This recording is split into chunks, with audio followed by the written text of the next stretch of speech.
Hello everyone, today we will discuss about the minerals and rock.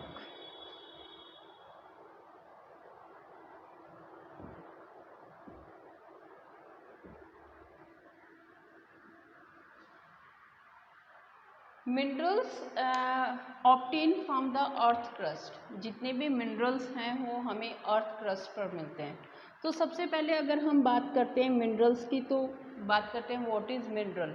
तो minerals are occur naturally, यानी जो minerals हैं वो हमें नेचुरली अकर होते हैं।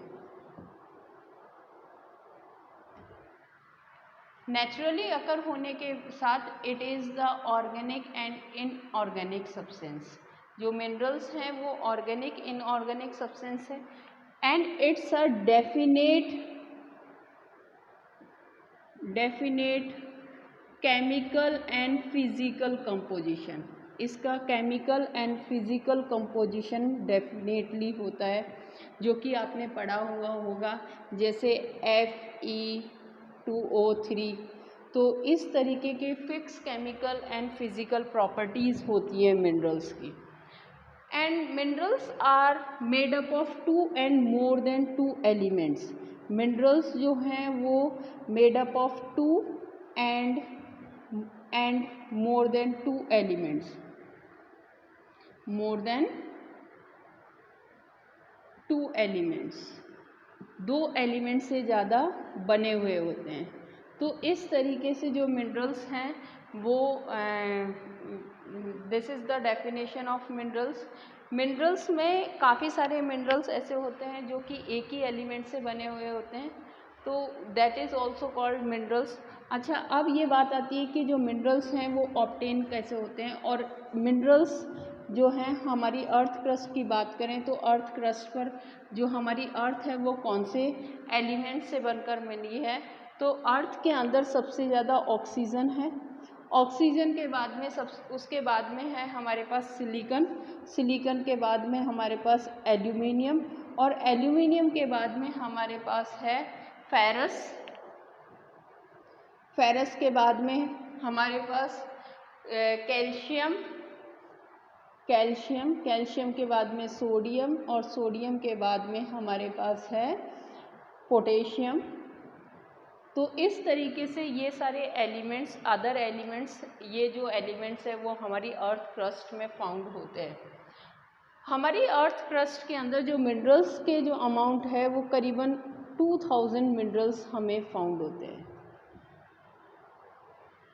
जबकि हमारे यहाँ पर अगर हम एलिमेंट्स की बात करें तो एलिमेंट्स को हमने पीरियोडिक टेबल्स में देखा था कि एलिमेंट्स हमारे पास डिफाइन कितने हैं। अब बात आती है कि जो मिनरल्स हैं, अगर हम मिनरल्स को डिवाइड करते हैं तो minerals basically divided into 2 parts, metallic and non metallic.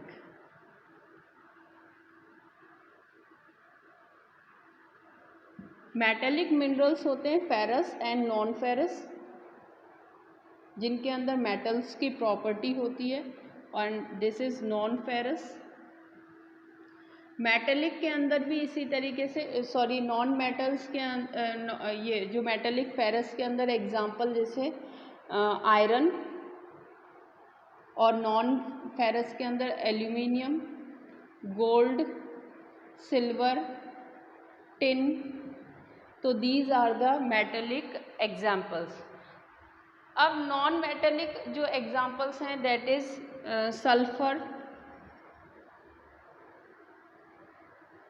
Sulphur, nitrate, and these are the non metallic minerals. जो मेटल्स की कैरेक्टरिस्टिक कंटेन नहीं करते हैं वो सारे के सारे नॉन मेटेलिक मिनरल्स होते हैं। नॉन मेटेलिक और मिनरल्स जो इनकी स्टडी करता है, जो रॉक्स की, अब बात करते हैं हम कि रॉक्स क्या होती हैं।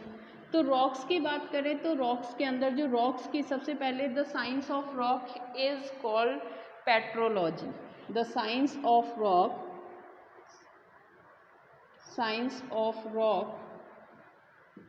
इज कॉल्ड पेट्रोलॉजी, और जो इसकी स्टडी करते हैं दैट इज कॉल्ड पेट्रोलॉजिस्ट। जो रॉक्स की स्टडी करते हैं दे आर कॉल्ड पेट्रोलॉजिस्ट। जो रॉक्स हैं उनकी फॉर्मेशन को बेसिकली हम 3 पार्ट्स में डिवाइड करते हैं। तो जो इसके पार्ट्स हैं rocks are basically divided into 3 parts. तो इसका जो पार्ट है, first is igneous rock, second is sedimentary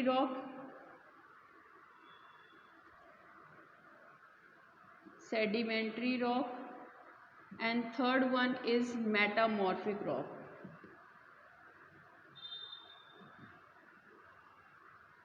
अब बात करते हैं एक एक की। Igneous rock derive from Latin word. जो इग्नियस वर्ड है वो लैटिन वर्ड से ड्राइव हुआ है और it is means the ignis means होता है फायर। लैटिन वर्ड से ड्राइव हुआ है इग्निस से, और इग्निस का मतलब होता है फायर। अब जितने भी रॉक्स हैं उनके अंदर जो इग्नियस रॉक हैं उनका एग्जाम्पल, जैसे जो इग्नियस रॉक हैं वो किस से बनती हैं। तो इग्नियस रॉक जो हमारी अर्थ क्रस्ट के अंदर, जो हमने इंटीरियर स्ट्रक्चर ऑफ अर्थ पढ़ा था, उसके अंदर हमने देखा था कि जो इंटीरियर जो अपर मैंटल होती है उसके अंदर एनिस्थोस्फेयर है और उसके अंदर मोल्टेड मैग्मा है। यहाँ पर मोल्टेड मैग्मा है। Molten magma comes out from the earth crust से जब ये बाहर आ जाता है और जब ये बाहर आकर कूल हो जाता है, ये कूल होकर सॉलिडिफिकेशन हो जाता है। इसका सॉलिडिफिकेशन होने के बाद में जब इसके अंदर रॉक्स बन जाती है, जब ये सॉलिडिफिकेशन हो जाएगा तो इसकी जो कन्वर्ट हो जाएगी रॉक्स फॉर्म में, और इन्हीं रॉक्स को हम बाद में बोलेंगे इग्नियस रॉक। इग्नियस रॉक के बाद में अब बात करते हैं इग्नियस रॉक के एग्जाम्पल्स की। तो इग्नियस रॉक के अंदर जो एग्जाम्पल है that is granite. Granite is a example of igneous rock and गैर्बो। Granite and gabbro is the example of igneous rock. अब आता है नेक्स्ट जो होती है हमारी सेडिमेंट्री रॉक। सेडिमेंट्री रॉक्स क्या होती हैं बेटा? सेडिमेंट्री रॉक्स में हमने देखा कि सेडिमेंट क्या होते हैं। सबसे पहले हम इनकी बात करेंगे कि सेडिमेंट्स होते क्या है। हमने देखो अर्थ के अंदर 2 फोर्सेस होते हैं, एंडोजेनेटिक फोर्स और एक्सोजेनेटिक फोर्स। ये कोई भी एक रॉक है, मान लीजिए ये एक रॉक का बड़ा सा टुकड़ा है, ये रॉक का एक टुकड़ा है, इस रॉक के टुकड़े को हम बात करते हैं। तो सबसे पहले इसमें वेदरिंग की वजह से, यानी टेम्परेचर की वजह से मान लीजिए इसमें से क्रैक आ जाता है, ये ऐसे क्रैक आ गया और ये वाला टुकड़ा इस टुकड़े से अलग हो जाता है। ये वाला टुकड़ा यहाँ से अलग हो गया। अब यहाँ से जब वाटर का प्रेशर आएगा तो वाटर इसके अंदर आएगा और इसको अपने साथ अलग कर देगा, इस टुकड़े से अलग कर देगा और इस टुकड़े को अपने साथ और ब्रेक कर अपने साथ बहा के ले जाएगा। जब ये बहा के ले जाएगा तो इसके सेडिमेंट्स, यानी जब ये टक्कर खाएगा तो और छोटे टुकड़ों में फैल जाएगा और ये आगे जाकर डिपॉजिट हो जाएगा इस तरीके से। यानी रिवर अपने साथ सेडिमेंट्स लेकर उनको डिपॉजिट कर दिया इस तरीके से। अब ये जो रॉक के जो सेडिमेंट्स लेकर आए, इसके अंदर मेटामॉर्फिक रॉक्स के भी सेडिमेंट्स थे और इग्नियस रॉक के भी सेडिमेंट्स थे। जब ड्यू टू द हीट और प्रेशर की वजह से ये रॉक्स में कन्वर्ट हो जाएगा और ये रॉक में जब कन्वर्ट होगा तो इससे जो रॉक्स बनेंगी that is called sedimentary rocks. तो जो हमारे एक्सोजेनेटिक एजेंट्स होते हैं वो डिपॉजिट करते हैं और डिपॉजिट कर कॉम्पैक्ट होकर कंप्रेस होकर जो रॉक फॉर्मेशन हुआ, this process is called lithification. This process is called lithification. जब ये रॉक फॉर्मेशन में चेंज हो गए, ये सेडिमेंट्स जब रॉक फॉर्मेशन में चेंज हो गए, तो इसी प्रोसेस को बोला जाता है लैथिफिकेशन। अब बात करते हैं हम मेटामॉर्फिक रॉक्स की। तो मेटामॉर्फिक रॉक्स क्या होती हैं? मेटामॉर्फिक रॉक्स होती हैं कि मेटामॉर्फिक रॉक्स का मतलब change in form, change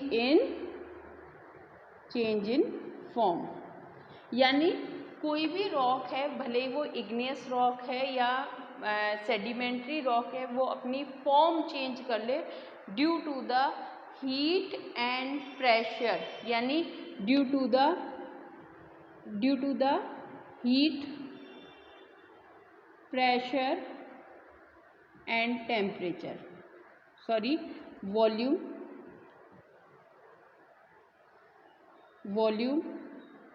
pressure and temperature, PVT। तो जो भी रॉक वॉल्यूम, प्रेशर और टेम्परेचर की वजह से अपनी फॉर्म को चेंज कर लेती है, that is called metamorphic rock. Metamorphic rock के अंदर विदाउट केमिकल चेंज होता है, यानी विदाउट, अब मेटामॉर्फिक रॉक्स भी 2 टाइप की होती है। एक डायनेमिक रॉक्स होती है, डायनेमिक रॉक्स। जो डायनेमिक रॉक्स हैं वो विदाउट केमिकल रिएक्शन के अगर चेंज होती हैं, तो वो वाली जो रॉक्स होती हैं that is called dynamic metamorphic rocks. अगर जो केमिकली चेंज होती हैं दे आर कॉल्ड, जो केमिकली चेंज होती हैं they are called thermal metamorphic rocks. Thermal metamorphic rocks. Thermal metamorphic rocks में भी जो रॉक्स हैं उनके अंदर लाइनिंग्स, एक्चुअली में जो रॉक्स हैं वो लाइंस में डिपॉजिट होती हैं, और उनको हम, जो थर्मल मेटामॉर्फिक्स हैं, again it is divided into 2 parts. Thermal metamorphic divided into 2 parts. एक तो जो रॉक्स हैं वो लाइन से, यानी लाइनिंग से लेयर्स में डिपॉजिट होती हैं, यानी लेयर्स में फॉर्म होती हैं, इनको हम बोलते हैं लाइनिंग और फॉलिएशन। इसको तो बोला जाता है फॉलिएशन, जिसके अंदर लाइनिंग में मेटामॉर्फिक्स फॉर्म होती है। और दूसरा होता है बेंडिंग के अंदर क्या होता है कि ये जो पार्टिकल्स हैं, ये कोई लेयर थिन होगी और कोई लेयर बहुत बड़ी होगी। तो इस तरह की जो मेटामॉर्फिक्स होंगे उसको बोला जाएगा बेंडिंग मेटामॉर्फिक, जिसके अंदर शेड्स भी चेंज हो जाता है। काफ़ी बार हमने देखा कि जैसे मार्बल, उसमें लाइट और डार्क शेड आ जाता है, तो दीज आर कॉल्ड बेंडिंग, उसको बोला जाता है बेंडिंग। वैसे मेटामॉर्फिक रॉक्स जो बेसिकली ओरिजिन की पॉइंट ऑफ व्यू से देखा जाए तो वो होती है foliate and non foliate. After it we can discuss about the rock cycle. Rock cycle क्या होता है? रॉक साइकिल होता है interchange of the rocks. Rocks जो हैं वो मेटामॉर्फिक रॉक, सेडिमेंट्री भी चेंज होती है। देखो now rock cycle,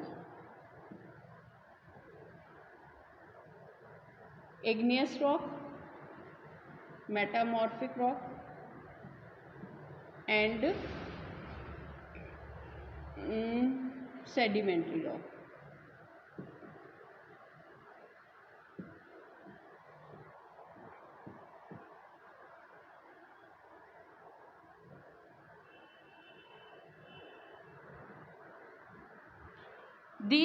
This is called rock cycle. Igneous rock की बात करें तो इग्नियस रॉक मैंने बताया कि इट इज़ ये जो है वॉल्केनिक इरप्शन से, यानी वॉल्केनो अर्थ क्रस्ट के अंदर से वॉल्केनो इरप्ट हुआ और वॉल्केनो इरप्ट होने से रॉक्स फॉर्म हो गए। मान लीजिए वॉल्केनो बना और वॉल्केनो के ऊपर ग्लेशियर्स है, तो यहाँ से जब वाटर जाएगा तो ये जो इग्नियस रॉक है वो अपने ब्रेक कर और सेडिमेंट्स में डिपॉजिट हो जाएगी, यानी सेडिमेंट्री, जो करोड़ों साल बाद में अगर बात करेंगे तो ये सेडिमेंट्री रॉक्स में कन्वर्ट हो गई। और सेडिमेंट्री रॉक्स और मेटामॉर्फिक रॉक जब बहुत सालों तक पड़े रहेंगे, सेडिमेंट्री रॉक और इग्नियस रॉक जब बहुत सालों तक पड़े रहेंगे तो मेटामॉर्फिक रॉक्स में चेंज हो जाएंगे। और due to the plate tectonic theory हमने पढ़ा था कि प्लेट जो है कन्वर्जेंट फॉर्म्स में एक प्लेट डैमेज होती है, एक प्लेट जो हैवियर प्लेट होगी वो नीचे जाती है और लाइटर प्लेट ऊपर आती है। इस तरीके से हमारी प्लेट क्या हुई, वापस मोल्टेड मैग्मा में फॉर्म, जो ऊपर वाली जो लेयर थी, यानी जैसे हम प्लेट टेक्टोनिक थ्योरी की बात करें तो हमने ये पढ़ा था कि इसके अंदर जो प्लेट्स होंगी, जैसे ये प्लेट है और एक ये प्लेट है, तो इस प्लेट के अंदर जब ये प्लेट इसके नीचे जाएगी तो जो इसके ऊपर वाली जितनी भी रॉक्स हैं वो वापस किस में फॉर्म हो गई, लावा के अंदर। और जब लावा इरप्ट हुआ तो वापस से ये रॉक्स बाहर आ गई और ये रॉक्स किस में कन्वर्ट हो गई, इग्नियस रॉक में। तो इट मीन्स कि the interchange of the rocks, igneous rock, sedimentary rock, this is called rock cycle, and this is all about this chapter. Thank you. Have a nice day.